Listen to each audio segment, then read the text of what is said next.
Thank you so much, Miigwech. Thank you to our drummers and, of course, to our First Nations peoples who allow us to be here today and tenders of our land for so long. First message today, to thank all of you as citizens for standing up against a wrong-headed government, against a law that is trying to interfere with our rights. So first message to all of you whose voices have been raised, thank you. Because Canadians now know what this government is attempting to do.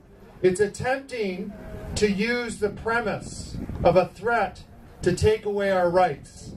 And there's a long history in our country where people have stood up when governments have tried to take away rights, or when people have risen up to make sure rights are gained.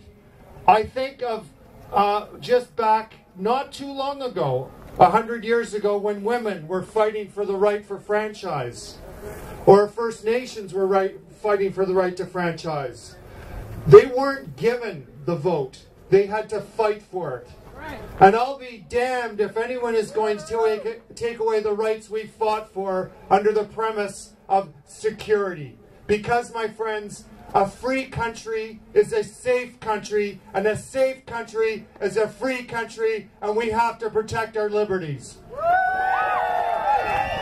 And don't buy into this false argument that we have to balance security and rights. That is not the equation. The equation is making sure we have our liberties, that we protect our liberties, because that's what makes us different from others. Now let's talk about what's in this bill. This bill will give CSIS further powers. And if the irony here is, if we recall why CSIS was created, it was because the RCMP was overstepping its boundaries. And so we created two different agencies, or we created a new agency to give CSIS its oversight to do some things that were at the time required. But we did not ever contemplate to give CSIS the ability to do what this government wants to do. And so that's why we oppose it. We oppose it because it's going to interfere with civil liberties of Canadians. It is about oversight. As you know, in this bill, there is no oversight for CSIS to strengthen. It simply says, oh, what we have now is sufficient. Well, here's what the government has done in the past. For CIRC, which is the oversight body for CSIS, they've made appointments such as Arthur Porter.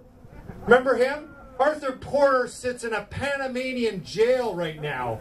And that's who they had appointed to oversee CSIS.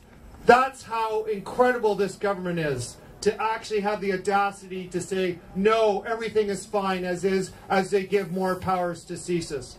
They have taken the whole notion of our charter and said, no, when we decide it's not relevant, we'll give the power of CSIS to look the other way with our charter.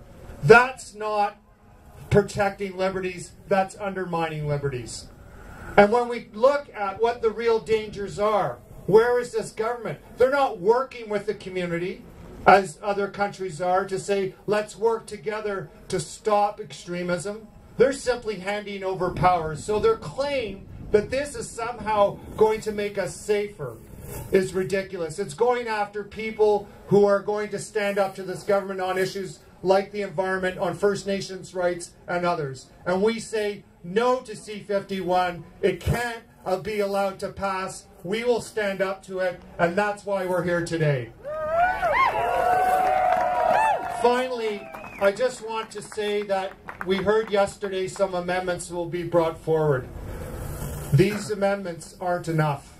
These amendments are the same amendments that were brought forward after the first Anti-Terrorism Act was brought forward in 2001, when the then government tried to overreach on the definition of who constitutes a threat.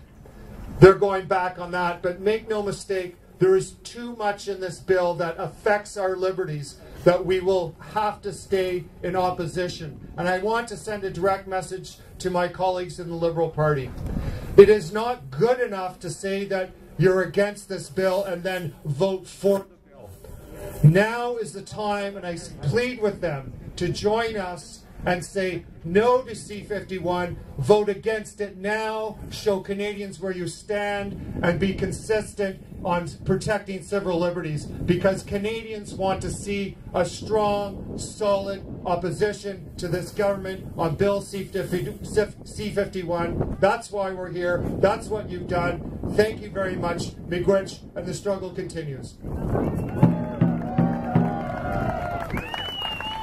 Thank you.